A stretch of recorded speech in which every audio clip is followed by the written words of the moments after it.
Hey, how y'all doing? This is Mongo Slade, and today we're going to talk about Impact Wrestling Genesis from January the 8th, 2021.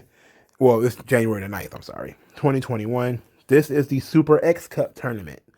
So, um, while this is not explicitly a number one contenders tournament, it was essentially a number one contenders tournament, and it also had two non-tournament matches, which were Jazz versus Jordan Grace and Willie Mack versus Moose. I quit. We will get into all of that in just 1 second. Yeah, yeah.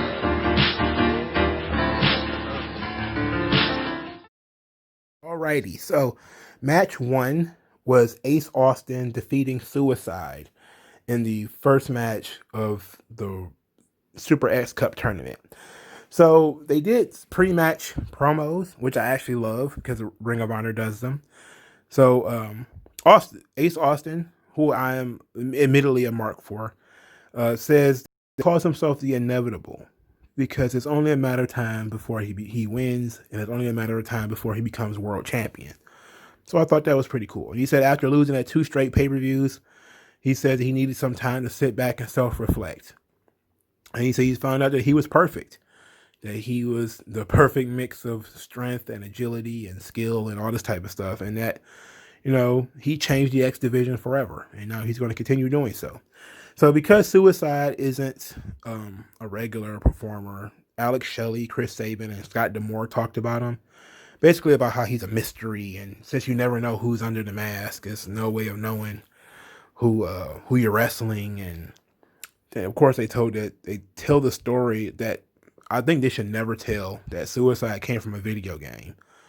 They should never tell anybody that. You really should. You should keep that under wraps. I think it's been about 10 years since it happened.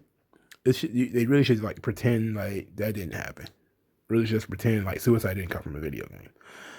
So the match itself was pretty solid. Ace Austin tried to slice Suicide's gloved hand with a playing card. I've never been a fan of that whole we're gonna use the playing card to cut people. That whole gambit thing. Like, okay, all right. We're kind of like, I like Ace Austin, but that's kind of carny. We can stop doing that. In any event, because Suicide was wearing gloves, it didn't matter anyway, and he just flipped them off. So Madman Fulton distracted Suicide. Ace Austin hit the fold, which is basically the blockbuster. He just does a blockbuster from a lot of different angles, which just really makes it sweet. And he won. So the next match was kind of disappointing. I mean, not that the match was bad, but the wrong person won, in my opinion. You had Blake Christian defeating Casey Navarro. And Casey Navarro was the guy I said looked like a gay Rey Mysterio. But I looked at him again today and I say he looks like a lesbian. Like he just looks like a lesbian. But the guy is money, right? Like legit. Like he looks the part. He sounds the part. He's got the attitude. He's got the swagger. Navarro needs to be under contract for Impact, or they're fucking up. Blake Christian looks like a carrot sandwich, like just shaved carrot in between white bread. There's just nothing. He's athletic, but that's about it. Like as far as like they did the pre-match promos, right? This is his opportunity to win me over, because you only get one shot. Right? You only get one shot. They didn't do pre-match promos before every match. So his pre-match promo is basically like he wanted to win and he's motivated by his ability to provide, that they call him all hearts, but he's got to keep going. It's just real cliche babyface shit, right? Now Casey Navarro comes out, he's like, I'm a star. Look at me. I'm blessed. And he goes on about what makes me blessed. He said, I'm young, I'm handsome, I got great abs. Impact doesn't care about your heart. They're looking for stars. I'm a star. They're going to be beating down the door to sign me. And I was thinking to myself, they should. Like, they really should. They really should be beating down the door to make sure you stay under contract. I hope they do. They made a fucking mistake by putting Blake Christian over, though. Like I think that, and it actually was explained by the commentary, which was god fucking awful, by the way. Madison Rain and her girlfriend, Scott Matthews, no, Josh Matthews, uh, fucking awful comment. He's so fucking bad. Oh my god, he's bad. He sucks. But basically, they basically told the story that Blake Christian is essentially an indie darling. And I was like, oh, no wonder he's the one who gets the push. He's the marks like him. Just basically a random dude, hate to bring his race into it. He's just basically like a random white dude, carrot top. He got a goddamn ponytail on the top of his head. I'm just like, oh, fuck. Are you serious? Like, this guy needs like a coat of paint or something, man. Like, he's just too plain. He sucks. He sucks. Like, his athleticism is fine and all, but he sucks. Like, if you watch Navarro in this match, Navarro works the shit out of this match, though. Like, he gave him a noogie. He was stomping him saying, Impact does not care about your heart. They looking for stars. Like, they need stars. And his healing was so good. And I was just kind of like, damn, they're really pushing the wrong guy here. They doing it. I mean, maybe they didn't know he was going to be like this. I think I've seen the guy outside of seeing him on Impact one other time, and he was introduced in a Fatal 4-Way. It's such a bad idea to introduce people in Fatal 4-Ways and 7-Ways and all that dumb shit, triple threat matches. Introduce people in one-on-one matches. That way I get to look at them. And the person, like, you can't assume everybody who's watching these people watch them all the time. If I wouldn't have, like, if it wasn't for like the name cards at the bottom of the screen, I wouldn't know who fucking Blake Christian is.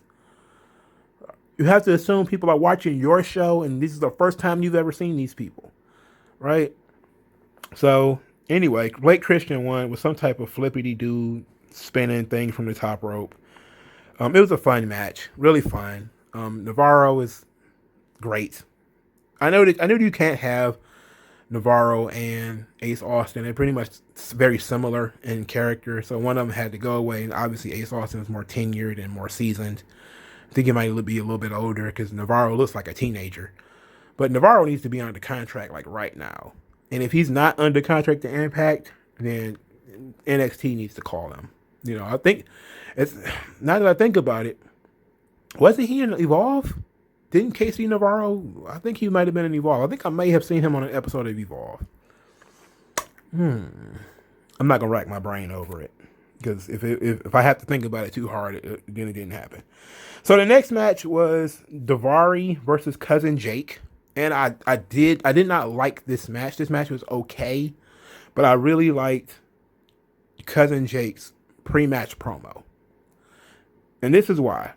Cousin Jake says he's always been in a tag team, and he's always been with his cousin. Now his cousin's gone off and been brainwashed by Eric Young. This is his opportunity to do something for himself, and that he's the odd man out in this tournament because he's the biggest guy in it.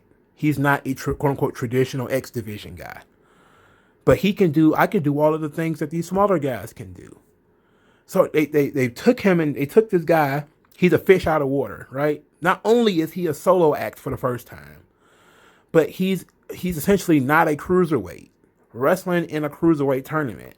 And they're using his size as a way of saying that he's at a disadvantage. Like, yeah, he has the strength advantage, but that's about it. He has the strength and the size, but everyone else is more experienced. Everyone else is more, durable or whatever. And Cousin Jake is just like this good old boy who, is kind of in over his head. And I love that. I think that was great. And Daivari is always shredded. Daivari is shredded every time I see him. Like he has become like that guy.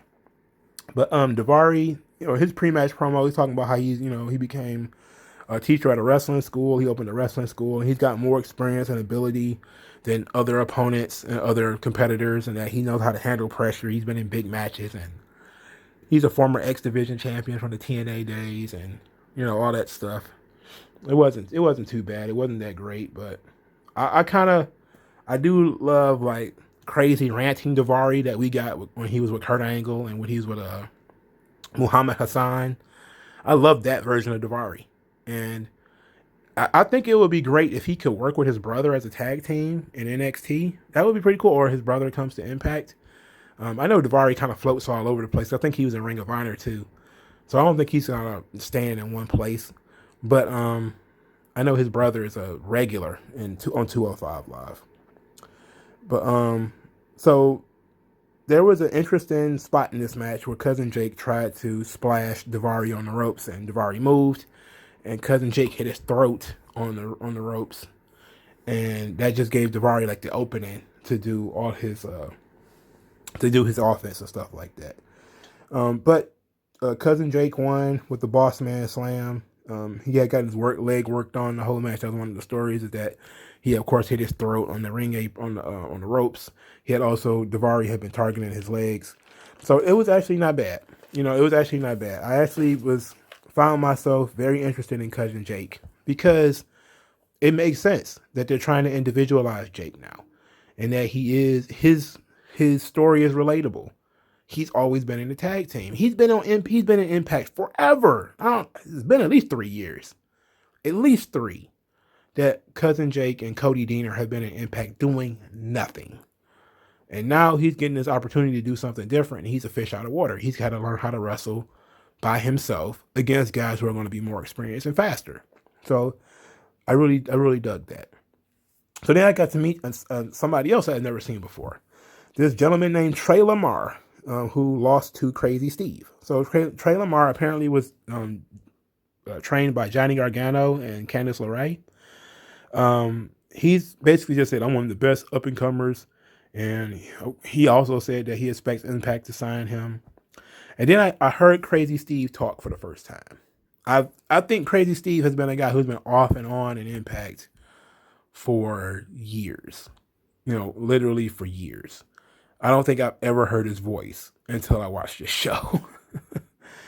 And he was basically just Carney. I'm here to cause hurt and suffering.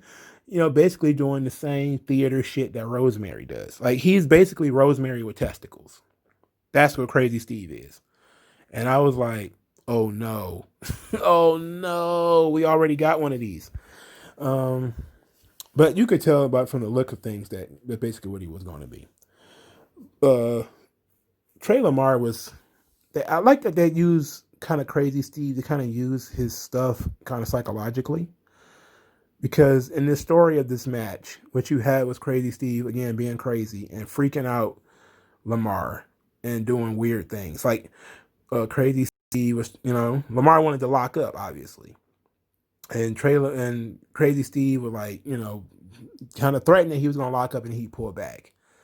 And then he would licked his hands and then rubbed his spit all over his body. And then he said, let's get close. And Trey Lamar was like, ugh, what the fuck? What the fuck? Like, that's gross as hell. And then he licked him. Like, Crazy Steve licked Trey Lamar later. I was like, what the fuck? Like, oh, God. And they did a good job of Trey Lamar showing off his frustration at Crazy Steve's antics. And his frustration led him to, kind of go a little bit too far. But that's kind of what Crazy Steve wanted. Like, wanted them to kind of lose control. And I liked Crazy Steve's finish. I always enjoy these types of finishes. He did a diving DDT. I mean, he jumps from the top rope, captures your head, and drops you straight to the mat. Perfect. Great finish. I love that finish. Trey Lamar, I hope he's still around too. I want to see more of him. Crazy Steve got this great tattoo. I think it's a tattoo. It's on his back, like a woman's face. Like, that looks badass. It looks like something out of a comic book that he got on his back. And it was really cool. Crazy Steve is goofy, but this match was solid. It wasn't bad. It wasn't boring or anything like that. But it weirded me out though, which I guess is the point. To break up the monotony, they had a promo. Moose did a promo on his I Quit match. And basically the woman asked him about the I Quit match, and he just breathed heavily for a few seconds. And then he said, that he knows that he's going to make Willie Mack quit. And so he's not worried about that. He just wants to know how he's going to hospitalize him. And that, this is going to be a message to Rich Swann. And then, of course, he also says some stuff about, he wasn't even angry. But, Willie Mack is angry. And Willie Mack is making stupid decisions while he was angry. I was like, okay, whatever you say. So the fifth match was Ace Austin defeating Cousin Jake. And this basically this match was okay. It was okay. Madman Fulton played a big role in this match, obviously, because Cousin Jake is bigger than Ace Austin. So Madman Fulton was essentially the distraction. Like, he would keep getting in the way, staring at Jake down, sizing him up. Jake would throw Ace Austin outside the ring, and Madman Fulton would catch him and put him back in the ring. I love the finish here with Ace Austin, who survived, I think, Jake's Boss Man Slam. I think he used it twice on him. Well, probably used it only once, but he kicked out of it. And he actually beat him with the fold, which he actually used from a springboard position. Like, I like that they're using the fold how DDP used to use the diamond cutter. Like, that's really what got DDP over, was all the different incarnations of the diamond cutter. Like, he had like 100 ways to get you in the diamond cutter. And now they're doing the same thing with the fold, where essentially he can use it while the favorite is the run-in position. He'll run at you, and then he'll do the blockbuster, like a running blockbuster. But now they're doing, springboards. And the one he did at the final was great, and we'll get to that in a moment. But this one was pretty good, too. This was a springboard joint. It was a really solid match with Jake using his strength. When they were showing the durability and agility of Ace Austin. So it was what it was. So then we got another promo basically from Willie Mack and Rich Swann. Rich Swann. Jesus Christ. He came in and basically talked about how, Willie Mack, man, like, you got heart, dog. You got heart. I know you gonna do this, man. I know you gonna do this. You got this. And Willie Mack was like, yeah, man. I ain't nobody's stepping stone. I'm just trying to get in the zone. Trying to make sure everything's going. I'm like, ugh. Neither one of these guys come across tough or hard or nothing. It just came across as too weak. Like, I don't understand why we just can't have Moose put them both in a box and send them to OVW. I don't understand why we can't do that. The sixth match was Blake Christian defeating Crazy Steve. This match was similar to the Crazy Steve and Trey Lamar match, where Crazy Steve was basically using his craziness as a way to distract. On the way to the ring, Crazy Steve was saying, like, oh, yeah, we like this guy. He was talking to his monkey. I forgot all about the fucking monkey, right? Like, he talks to the monkey puppet, or it's a monkey toy or something. It's real silly. But he says that we like Blake Christian. We really do. But he needs better gear. He needs better gear. We really like this guy. And at the beginning of the match, Crazy Steve wanted to shake Blake Christian's hand. He was hesitant to do that. And then eventually he did it, and Crazy Steve pulled him in and hugged him, and Blake Christian didn't hug him back. So then Crazy Steve, they wanted to lock up. Blake Christian wants to lock up. Crazy Steve kept talking to the monkey. Like, he would go talk to the monkey, and then he would come back and try to lock up, and then he'd walk away and talk to the monkey again. So Blake Christian got frustrated and kicked the monkey. And upon kicking the monkey, Crazy Steve spazzed out and started kicking his ass. And because the monkey was a distraction. So then the match began kind of regularly after Crazy Steve almost killed this guy for the first couple of seconds after he kicked that monkey. But the finish was interesting, where Crazy Steve is dangling over the top rope face down, so his stomach is on the rope, and Blake Christian did a 450 splash from the top rope onto Crazy Steve while he was dangling over the top rope, and that was the finish. And I was like, okay, all right, I guess so. And it was what it was, man. It was what it was. So Blake Christian wins again. Interesting. So then Jazz cut a promo Jazz talked about, basically the same stuff she always said, like, oh, I was brought out, I wanted to retire, but then I got a phone call to do the tag team tournament, and now Jordynne Grace wants a singles match. So she says this is her chance to prove that the fighting female phenom, or the female fighting phenom, and that the bitch is back. So then Jazz comes out there and she's dressed like an inmate. Jazz the Dumpster Drosy. I'm just talking absolute. I don't know. Like, I know she's like 50, so I don't know. Like, I'm not saying like I expect to see some skin. There's nothing interesting to see. But I have no idea why she's dressed like this. like why Jazz looks like nails. I have no idea why she chose to do that. Like, that's a weird decision. That's a weird decision for you to choose to dress like nails. But this match was actually good.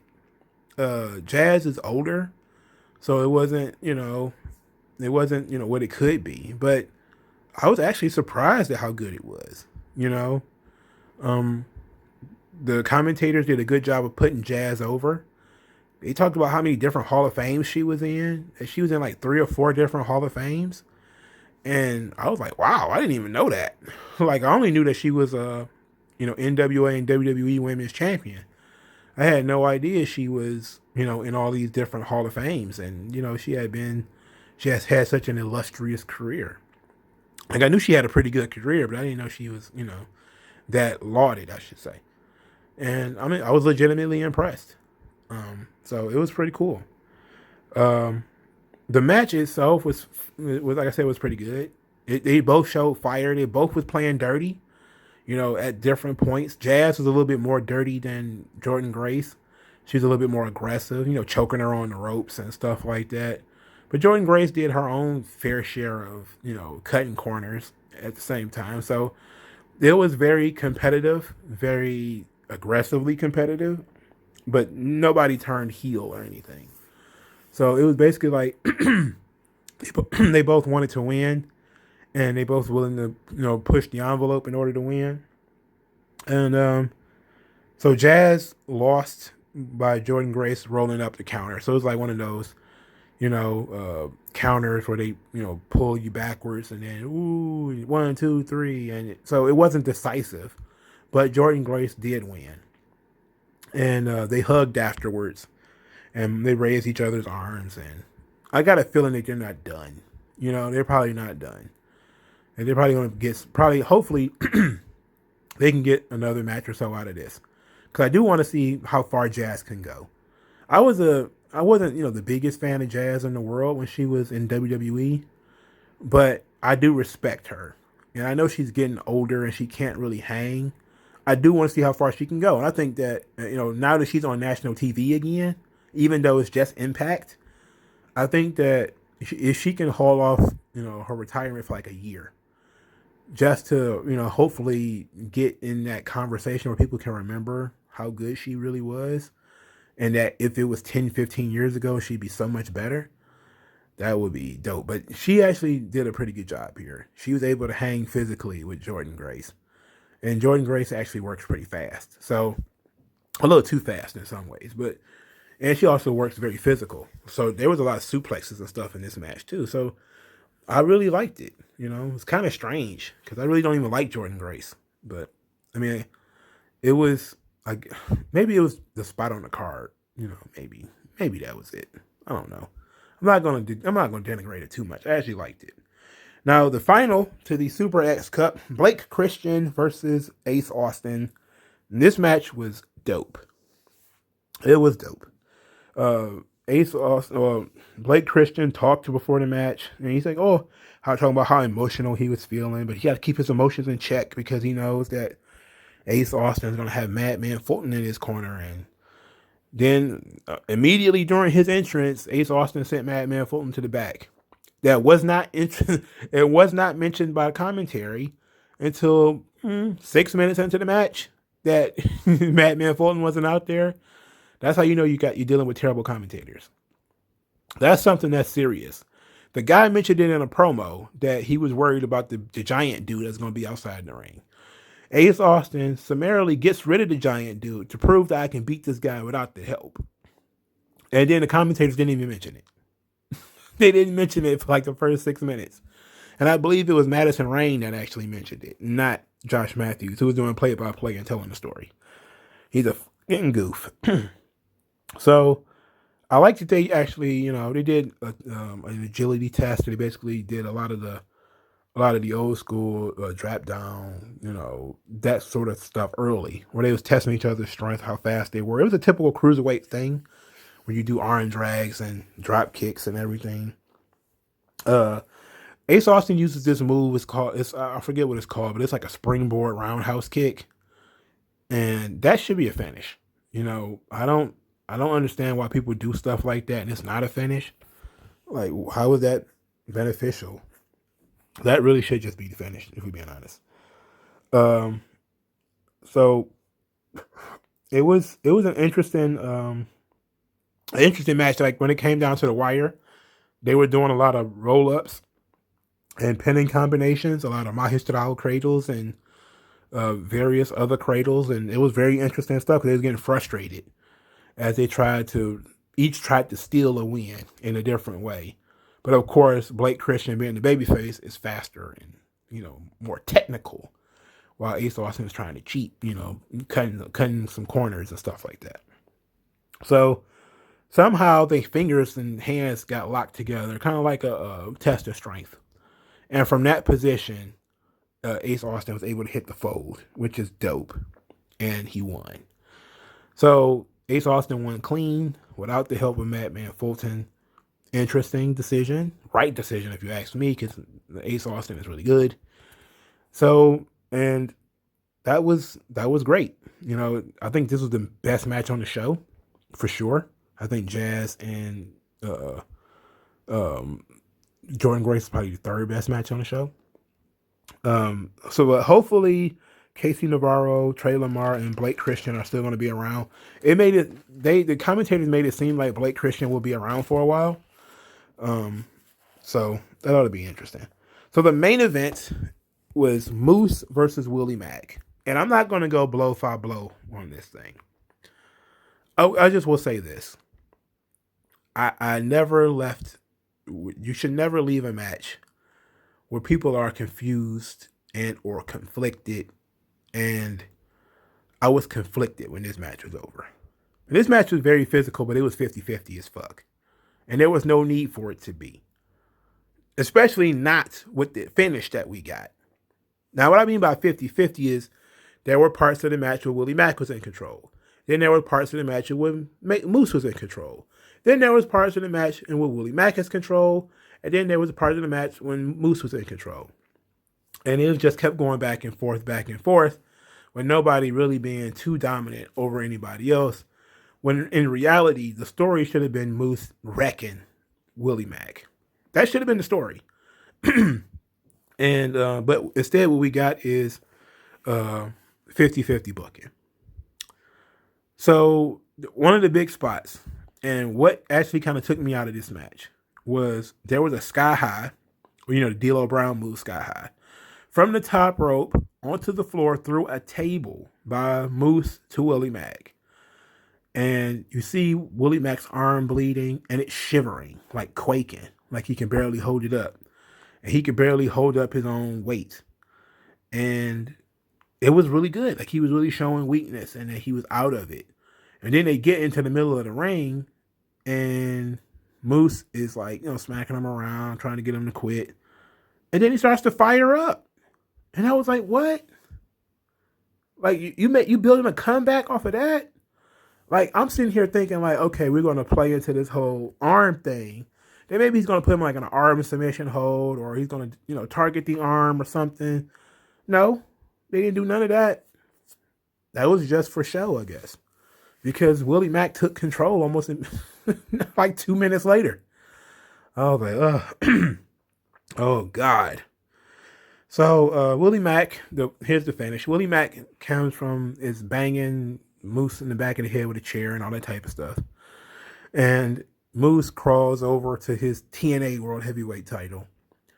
And he's about to hit Moose again. And as he's charging Moose with the chair, Moose bashes his head in with with the TNA World Heavyweight title. And that did it. That pretty much knocks Willie Mack unconscious. Moose then throws Willie Mack in the ring, does some ground and pound where he essentially just jams his elbow into the guy's head again and again. Willie Mack is unresponsive. So then he puts the chair around Willie Mack's head, kind of like he's about to Pillmanize him. Then he's about to hit the chair with a chair, kind of like a concerto, except for the chair is around Willie Mack's neck. So then Rich Swann comes out there and he's like, come on, man. What are you doing? What are you doing, man? You're going too far. You're going too far, man. And Moose is just like, get out of the way. And he's gonna kill Willie Mack. You know what I'm saying? No, man. Is this what you want? Holding up the Impact World title. Is this what you want? Is this what you want, man? I'll give it to you. I'll give you what you want. I'll give you a shot, man. Is that what you want? I'll give you a shot, man. And then Moose is like, thank you. I quit. And walks off. And that's how the show goes off the air. The show goes off the air because Moose got a title shot, which is what he wanted. And he quits. So he lost. Even though the other guy was unresponsive. And the referee, of course, okay. Look. Let's this is why I'm conflicted on this. This will be fine if this match wasn't the main event. If the Super X Cut match would have been the main event, I'd have been cool with that. You know, I'd have been like, okay, they just put that on this show just to draw people in because you need to have bigger names on this show. And Moose is one of the biggest names that they got. And this match is an important match for the storyline. It would have made sense. Okay, but as the main event, you don't want to go off with that route. And then also Moose loses. So, look, we get that he chose to lose and that he chose to, walk away from this match because it wasn't that important to him. The message was more important than the win. I get that. I understand that. I completely understand it. I'm not going to complain that Moose lost. But I just don't see why the match was so long. You know what I'm saying? Like, if that was going to be your finish, you could have cut out the last 10 minutes of the match and just did the sky high through the table. Willie Mack is out of it. And then you could have just had, like, Willie Mack can barely stand. Then you have Moose start jamming his elbow into his head and then do the whole chair around the throat thing. And you could have added another match, or you could have put the Super X Cut match after this. And my problem with this card is the way it was structured. I thought it was going to be first round, then Jazz and Jordan Grace, then second round, and then Willie Mack and Moose, and then the main event would be Super X Cup Championship. That's what I thought it was going to be. That's what it should have been. Especially if this is going to be your finish. If your finish is going to be the guy quits on his own because he doesn't care about winning, he only cares about getting a title shot, which he could have gotten by beating up Rich Swann. Like, and that was another thing that really pissed me off. Because I'm sitting here looking like he went through all of this trouble, taking all of this damage just to get his hands on Rich Swann. Like, I don't know if I buy that, dog. I don't buy that one. But, I mean, it is what it is, I guess. But the Super X Cup, which is what everybody tuned in for, did a good job. You know, it made me long for the days of the Cruiserweight Classic. And, you know, I enjoy tournaments for the most part. It was a one-night tournament, which made it even better, you know. So, it was good, you know, not a problem. I really liked some of the guys that were involved. So I had nothing to complain about. The show was solid, very, very solid. So let me know what you guys thought in the comment section below. Like this video. If you feel the need to help me, then just tag 3 Count Commentaries in the comment section of any video that involves wrestling to lure other people to come into my channel. That would actually help me. Also, help me a lot if you could send some money. That would be great too. Thank you guys again, and I'll talk to you guys later.